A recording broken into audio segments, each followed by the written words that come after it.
Mga boss idol, magandang araw sa inyo. Panibagong araw na may panibagong video na naman ang ating tatalakayin ngayon. Tara na't pag-usapan natin ang balitang sumagot na nga ang NBA sa reklamo ni LeBron James at ang balitang sinuwerte pa nga daw si Justin Brownlee sa Barangay Ginebra. Pero bago nga natin yan umpisahan, introhan muna natin to.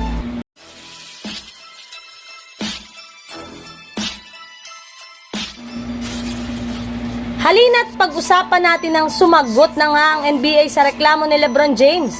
Matapos nga na pagkatalo ng Los Angeles Lakers sa kanilang game laban sa Miami Heat, ay agad na ngang nagreklamo si LeBron James at ang kanilang buong kupunan patungkol sa missed foul call sa kanya ng mga referee.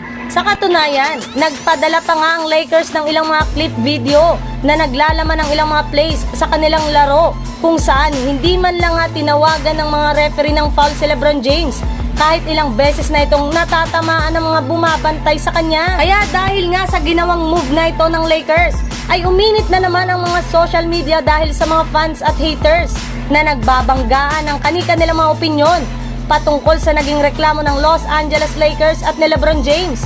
Pero ayon rin naman nga sa naging pahayag ng NBA, wala rin naman nga daw kung nagawang pagkakamali ang kanilang mga referee base sa inilabas na last 2-minute report ng liga laban sa Lakers at ng Miami Heat.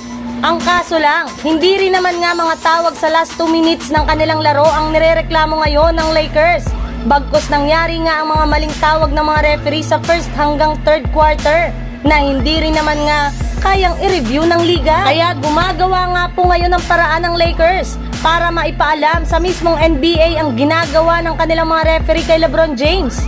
Sa ibang balita naman, patungkol sa balitang sinuwerte pa nga daw si Justin Brownlee sa Barangay Ginebra. Katulad nga ng naibalita ko sa inyo, naghihintay pa rin naman nga ang Ginebra sa desisyon ng FIBA sa magiging suspension ni Justin Brownlee. Hindi rin naman nga daw po nakikipag-usap si Coach Tim Cone sa SBP at Gilas Pilipinas patungkol sa kanilang import, gayong hindi rin naman nga ito ang kanyang role. Pero ayon rin naman nga sa pinakahuling inilabas sa balita ngayong araw, matutuloy na rin naman nga daw po ang pagbabalik ni Brownlee sa Pilipinas sa darating na November 11 para sumali sa Barangay Ginebra bilang kanilang coaching staff. Yes, pansamantala muna ang magiging assistant coach ng Ginebra si Justin Brownlee. Kaya dahil nga dyan, ay makakasama pa rin nga siya sa kanilang team at magkakaroon pa rin nga siya ng sweldo.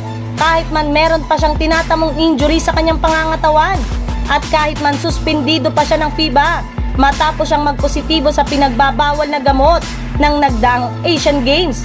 Kaya swerte nga talaga si Justin Brownlee sa Barangay Ginebra.